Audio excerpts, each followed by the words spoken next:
Well, like most artists, you know, when things are going on in their lives, they tend to take it out on whatever art it is. Painters, they paint stuff. You know, musicians, they make music. At the time I was with my girlfriend, and we were having problems, and we were trying to make things get back together, you know, to get them how they were before. And I came home and I just was motivated to listen to some old music. Because you know, sometimes in the old days, you listen to music when you're breaking up, when you're in a relationship, you listen to slow songs or whatever is going on, you know what I mean, to make sense. And I listened to a song by a group called Touch, and it was called Without You. And I listened to it and I listened to it, and then I thought to myself, you know, it came out in the early, it's an old house song, came out in maybe 86, 87. So I thought that I could take some of the words which made sense to what was going on in my life and put a track together. And that's how it first started.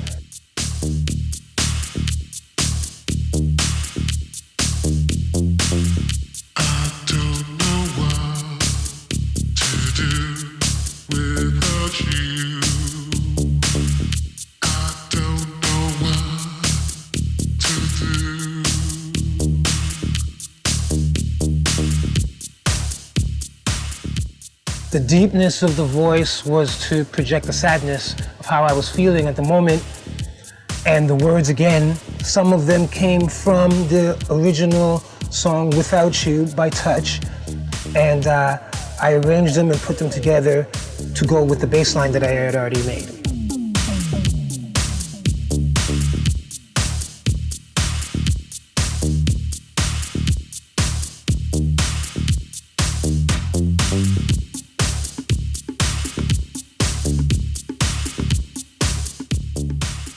We had a relationship, me and Jonny. We never really worked in the studio together. I would do what I do in my studio. He would do what he does in his studio. I would send him the parts, and he would like arrange it and mix it down for some of the songs, like Vampire Nightclub and Without You, definitely that was his duty. I remember leaving to go to Montreal to play a gig, and I left him with the parts. And he called me, and he's like, I just made a hit. I never thought it was gonna be a hit. I didn't make it to be a hit. I made it because that's how I was feeling. So he's like, I just made a hit out of this song. I just arranged it, mixed it down. When I came back from Montreal, I heard it, and I was like, still not thinking it had hit, you know, that hit type of thing going on. When you hear a hit, you know a hit right away. This, I was still thinking, yeah, it's cool.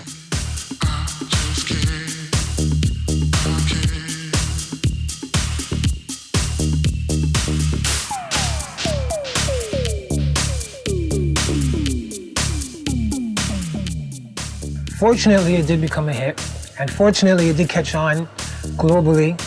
Damien started playing it at DC-10 quite a bit, where it became a staple song for the club, and things just took off after that for our department. We just blew up, and we were traveling, and we couldn't play a set without playing the song, though. People wanted to hear it, and that's when you know you've made a hit. I just can't.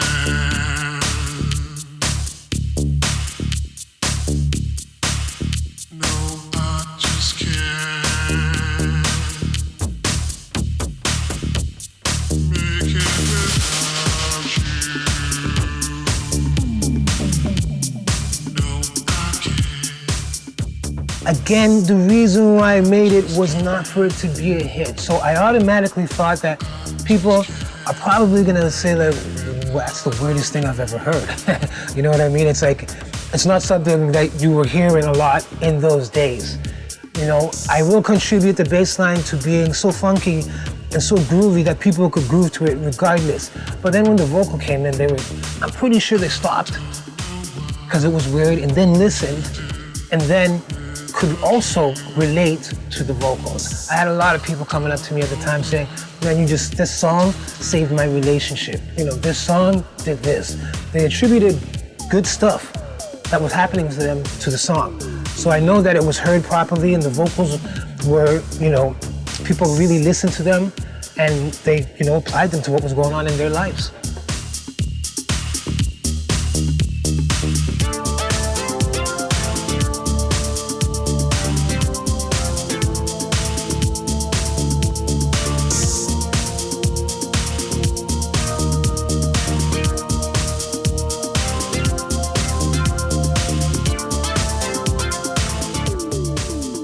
JX3P and an Alpha Juno 2. Those were the only two synths I had in my collection at the time.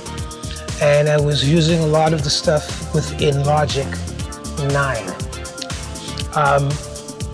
The bass line itself is a combination of both sound from the JX3P, the Roland JX3P, and the Alpha Juno put together.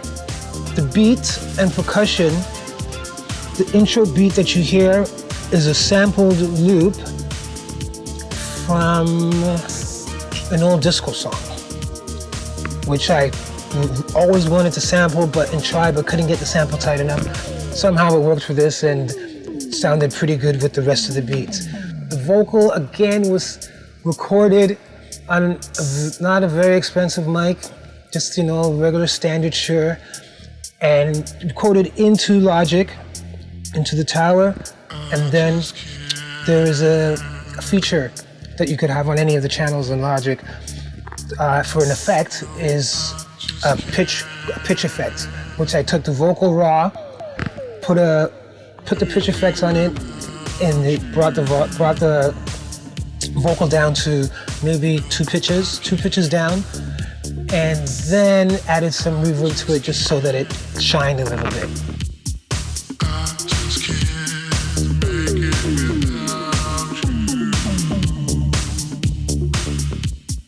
I remember being in Ibiza, sitting with Damien, and there was a girl sitting across from me, and she was like, "You know that song that goes, I just can't, can you play that?"